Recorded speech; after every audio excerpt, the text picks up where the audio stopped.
I'm in my zone. Hey, this is Zero at ReviewZoneHD, and I'm bringing you guys a review for Cars 2, the video game, which was released in June of 2011. And it's based around the movie with the same name, and surprisingly doesn't fall into that usual crappy movie to game category. This game's actually pretty good. It offers a battle kart racing experience like most other kart racers, but it goes a step further with extra modes such as arena battles, capture the flag, a hunter mode that has you hunting down cars, a survival mode in which you're collecting batteries to stay alive, and it even features some local co-op modes as well, bringing the total to 10 to choose from. This game has a lot to offer and shouldn't be viewed as a kids-only game.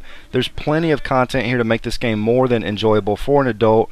With all that said, let's go ahead and get into the review.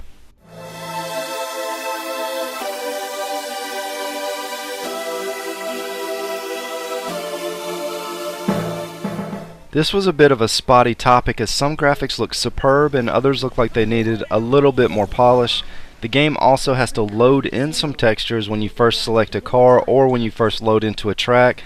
So for the first few seconds it looks super pixelated and then it swaps to better textures. But this doesn't happen when you're actually out racing around the track, so it's not that big of an issue.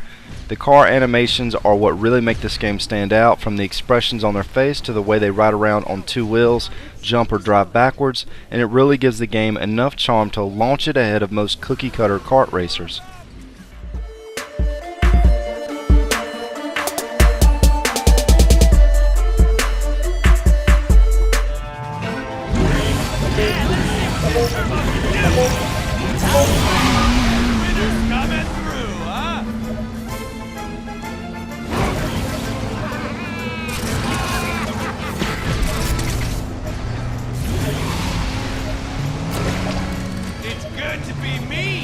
The game was voiced by the majority of the big name actors that did the movie, with the exception of Owen Wilson, who decided not to pitch in with the team.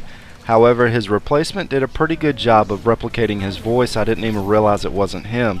You can also tell the rest of the cast enjoyed lending a hand, as the one-liners in the cutscenes really had some pep in their voice, so no complaints whatsoever on the voice acting. The music's a bit of a different story. A lot of the songs were really catchy and fun to listen to, but they sort of melt into the background and they're not very loud even at the loudest setting, and they're more mellow and just don't bring a lot to a racing title.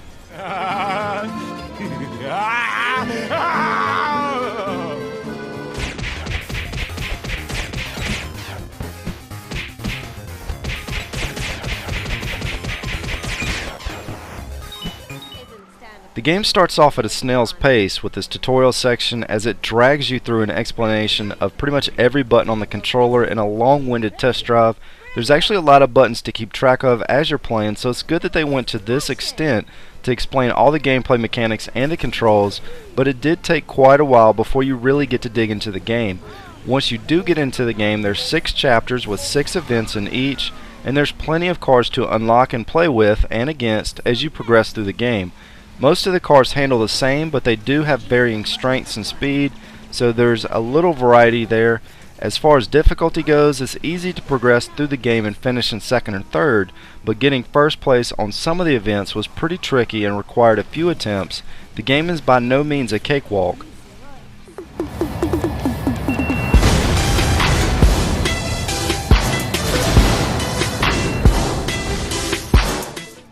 Anyone can drive a car going forward, but to be able to master this game, driving backwards is a must, as it helps build your turbo meter, and going around a track backwards is a skill even Ricky Bobby could appreciate, as it reverses your controls.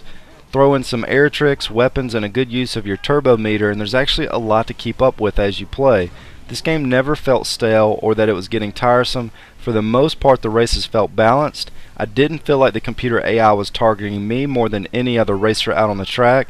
Speaking of the tracks, there's enough variety in the track design and backgrounds to keep the game fresh as you work your way through it, and the trophies are also pretty creative and enjoyable to collect on this one as well.